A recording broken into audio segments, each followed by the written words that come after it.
September on the Canadian prairies definitely feels like fall. The air is cooler, the days are shorter, and the light is different.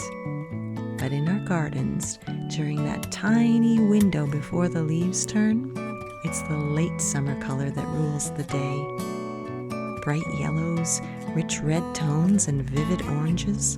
So much color to celebrate and enjoy. Jillian. Twilla. Oh my gosh. You look amazing. You remember Tabitha? Yes. She's a happy girl. Oh, it's so nice good to see you. Yeah. This welcome. is beautiful. Thank you so much. Oh my gosh. Well, thank you. Thank you. This actually, this is my favorite part of my garden this year, this little quadrant. I was just, I've talked to you before. I love that we have all these elm trees. Yeah. And I love this neighborhood, but that we have clay soil, and then the light is really challenging, and I feel like it's slow to get going. So I've now got it going. So I have lots of spring bulbs in the front. So my little garden show starts in the front, then the perennials kick in on the sides, and the back all fills in. And then this year I put in annuals that I knew would be bright in the fall, because I thought it just circles right back in into here. So you're extending your season? Yeah, I'm doing what I can. What I can. Yeah. So you are the bulb lady. Yeah. Well, some bulbs, for sure. So in the springtime, you've got quite a few that pop up, correct? Yeah, and I have favorites. Like not everything works for me. I did a big allium experiment this year, and it was, it was okay, but they don't love it. But they like well-draining soil, so I should have known, because the clay is a bit tricky. But I have tulips, and I have muscari love my soil, so I have lots of great hyacinths, and I'm always really excited when they come along, and I have some creeping phlox, and so it's good. And then and then the perennials start, and then it just kind of goes from there. Okay, so tell me about this rudbeckia. Okay. So I grew this rudbeckia from seed, actually. Yeah. So this one is called Cappuccino. I got the seeds, I think, from West Coast Seeds. And then these yellow guys back here, I think they're just the regular species rudbeckia, but an annual. Yeah. And I got those seeds when Greg and I went to the Butchart Gardens. So it was nice. I wanted to try them, and I will definitely do them again. They're very, very easy. So you started these inside? Yeah, I have grow lights. So it's good. I started them kind of mid-March, which is a bit maybe early. I could probably go later.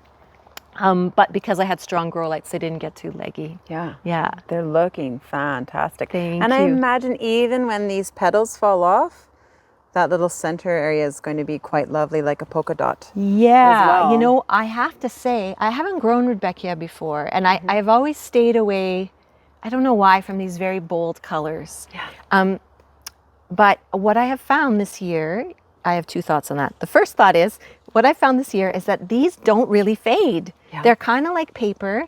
They bloom. Like, I don't have any where the petals have fallen off yet. And these guys have been blooming since the beginning of July. Oh, wow. So I'm all about it. And with the whole bright color thing, I, not so much in the front, but in the back, I'm in a real open zone that's super bright. You know how the summer, the sun is so high? The light is harsh. So I have found that with these more higher pigmented colors, it looks better than the pastels for me in my space. I would love a really bright garden. So ours is fairly muted, right? Like it's the whites, the greens, or the creams and the greens. And I get my color from like the honeysuckle, so that little touch of orange here and there. We're starting to introduce more color, but I absolutely love autumn tones. And whenever I look at this, I'm like, oh, I'd wear that. Yeah. I'm like, oh, that's beautiful. I'd wear that. Yes. Yeah, I know what you mean. Yeah. Yeah. Absolutely well, if beautiful. you like that, I feel like I should take you over here. Yes. Which is funny. I should be bringing you in, but let's go back on the sidewalk. Okay.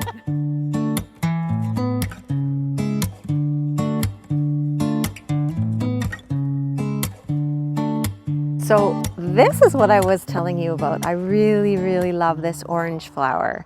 It's called a tithonia. And I also grew this from seed. And if it's in a really happy place like BC or somewhere, it Yeah. will grow to be 6 feet tall. But it's so impressive. It just keeps going and keeps going. And it has this jaunty kind of candelabra-ish growth habit that I really love. It bounces in the wind. And I like what it's doing with that little purple guy in the back, a Verbena bonariensis. And that's another annual. And the two of them together, I'm really, really enjoying. And I've got more of that. It's funny, I'm starting to think about gardening, Yes. not just as plant, but plant combo. Yeah. Plant combo. So it's like instead of single beads, Yeah. it's like a series of beads, and that's the module. So I'm like, oh, that's nice. That's like, I'm learning my space and what grows here. So anyway, this is it, the Tithonian. Look at this like velvety stem. It's beautiful. Yeah. It's very English country garden.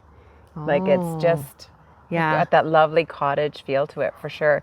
And once again, whenever I'm quite inspired by gardens, just like I love fashion. Yeah. And so I'm like, oh, when you see this planted together, can you imagine that in a fabric? Like how beautiful. So nice. Yeah, it just Yeah. captures the imagination and the places you can go. Yeah, and this is fun because the flower's beautiful. Then once the flower falls off and you have this little circle, that's beautiful.